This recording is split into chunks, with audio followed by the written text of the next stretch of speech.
Give a second for everything to catch up. How are you today? I don't know if you're familiar with this famous, at least famous to me, scene from a popular TV show. Who am I? Where am I? What am I? If you're anywhere near my age, you may remember that I Love Lucy episode.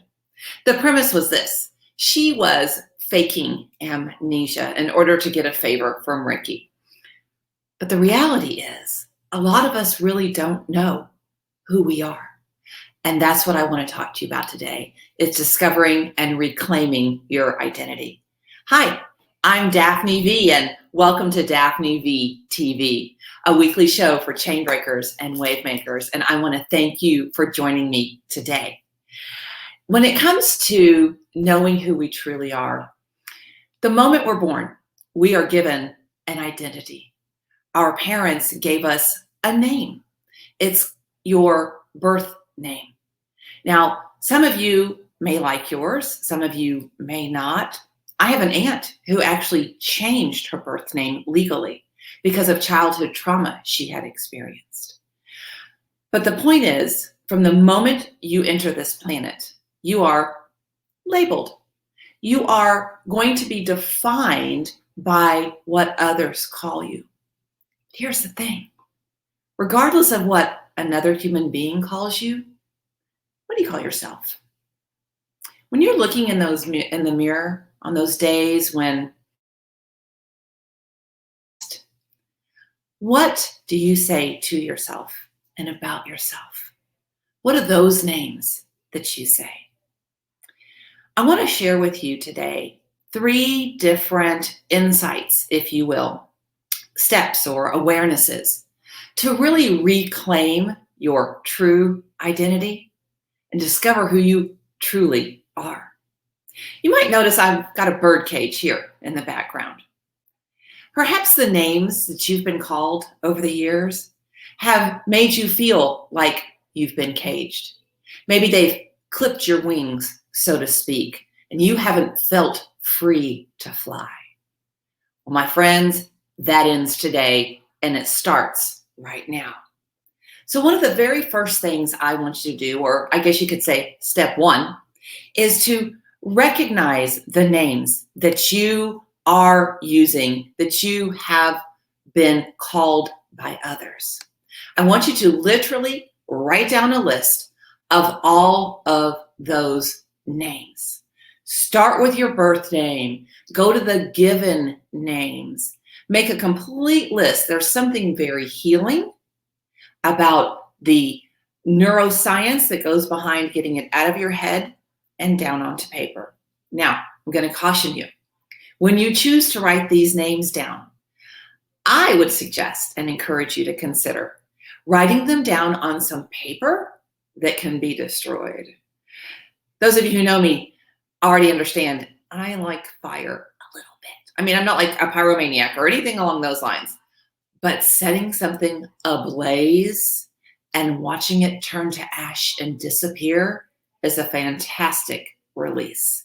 So that's why I'm going to encourage you to go ahead and make a list of those labels or those names. And then beside those, we're still on step 1. Beside those, write down the origin of those names. I don't mean like, what's the definition of them, okay? I mean, who gave them to you? Was it your mom, your dad, a sister, a bully on the playground, a teacher along the way? You know, I actually had a teacher, little true confession here.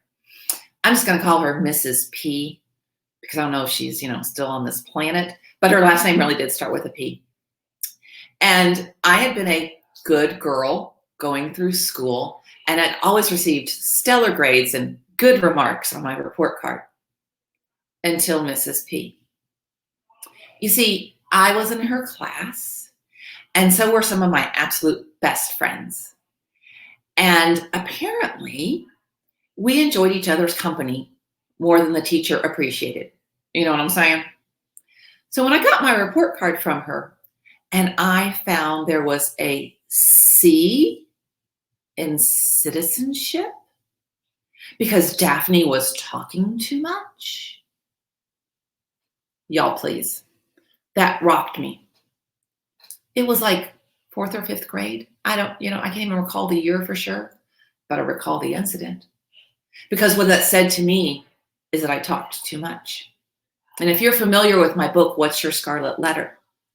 I talk about recognizing your hurts, releasing your shame, and reclaiming your voice. Wonder where that came from.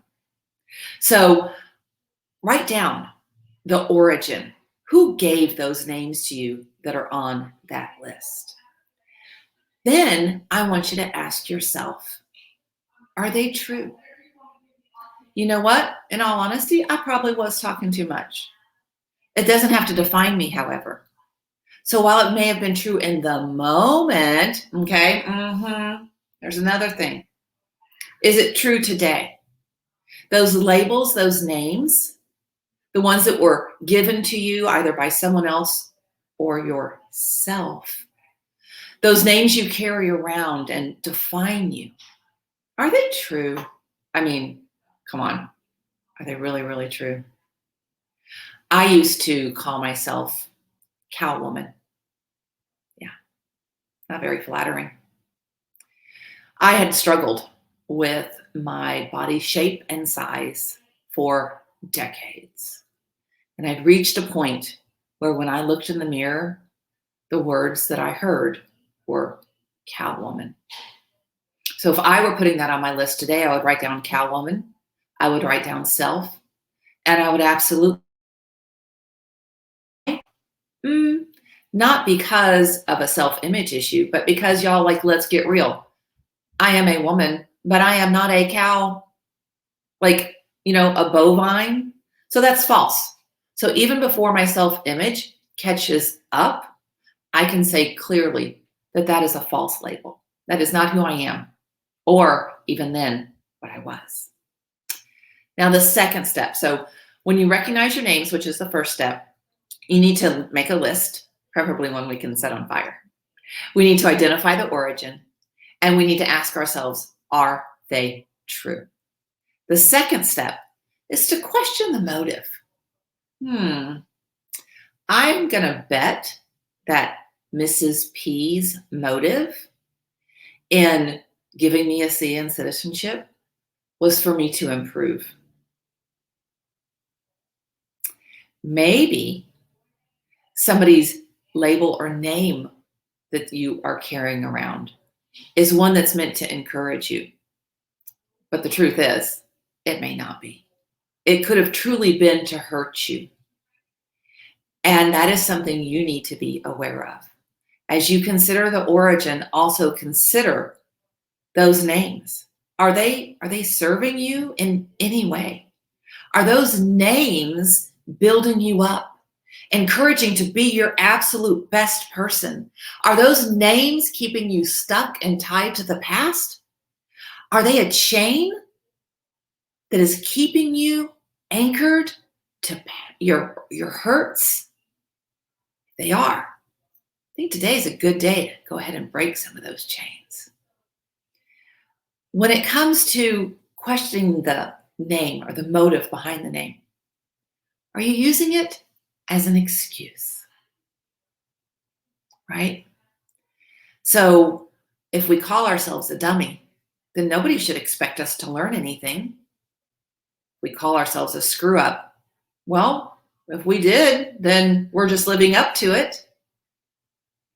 Make sure that any type of label or name that you have, that you don't allow it to become an excuse.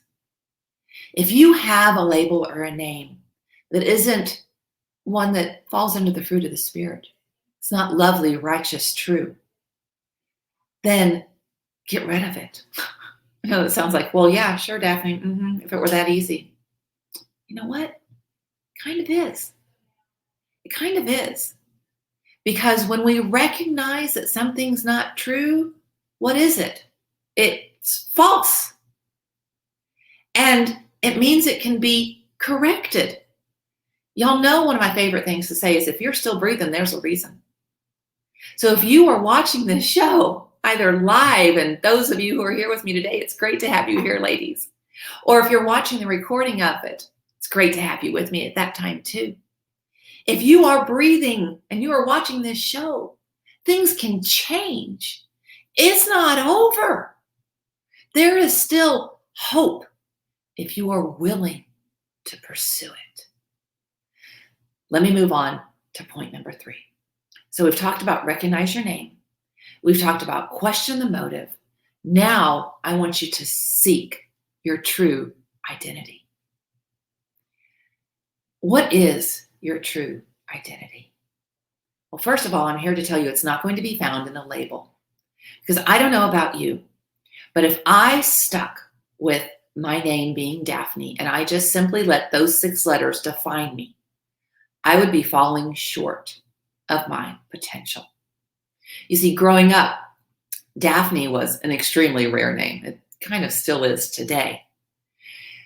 And I so wished I could find it on one of those license plates for my bike, or on a pencil, or a mug, or a notepad. I really wanted one of those cute, popular names. Something you could find and then wear it as a label proudly. But you know what? I was talking to a friend of mine last week about her name. And quite honestly, I think her name's adorable. I love her name. It's Debbie. But I'm not going to tell you Debbie who. Debbie doesn't really love her name. Because for her age group, that was a mom's name. Mine I just thought was weird and unusual and almost always misspelled. But you know what? Even a name like Debbie. Is there an I? Is it an IE? Is it 1B? Is it 2? Is there a Y? So if you've wished for a different name, I'm here to share it. That makes you normal.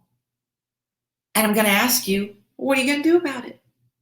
Do you want to embrace the name that you were given at birth? Or do you want to change it? You have the power to change it. You absolutely have the power to change it. My aunt did, and you can too.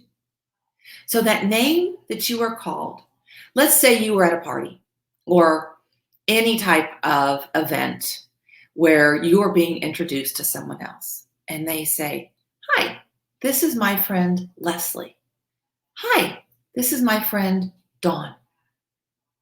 How would you feel? What would be the visceral reaction? Would you take pride in it? Would you shrink? Would you feel like you needed to explain or define it? Let that be one of the guides about your name. And if you have something that's not a positive reaction to it, I'm going to encourage you to consider changing it. Maybe there's a nickname you have that you like a lot better. My nicknames were not flattering. One was Moose and the other was Mouth. So I don't go by nicknames. I just go by Daphne now. And finally, I want you to imagine, what if you were going to rename yourself? What would you want that to be? Remember, I just said you have permission. If you really need and want to change your given name, there are ways to do it.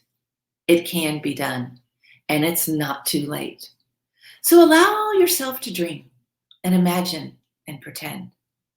Try it on for size and see how it feels. I'm sharing all of this with you today because who you truly are and whose you are matters. It makes a difference. And you are worthy, you are valuable, you are necessary and needed in this world. Quite frankly, you wouldn't be here. So I want you to hold your head up high and proudly say to the world, I am, and fill in the blank. Now, if you're still struggling with owning your identity, I'm going to give you a couple of resources. One of them is, I'll be honest, I'm going to encourage you to get a copy of my book, What's Your Scarlet Letter? I'll put a link in the comments so that you can have a direct access to it. Recognizing the fact that you've been hurt by names and labels over the years is the first step to healing.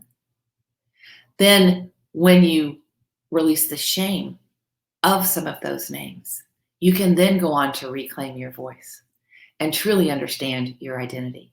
It's a great way to take some private steps or invite some girlfriends and do a book study, because at the end of each section, there are some exercises for you. And spoiler alert, fire is mentioned. Now, another opportunity I have is on Saturday, May 22nd. I get to be a part of a special one-day live event called Your Secret Name. You see, no matter what anyone on this planet calls you, the one who I believe in as a woman of faith, that is the creator of all things, has a very special name for you. The name that you will be called when you meet him face to face. And that's what this one-day intensive does. It helps you recognize who you are and whose you are in his eyes.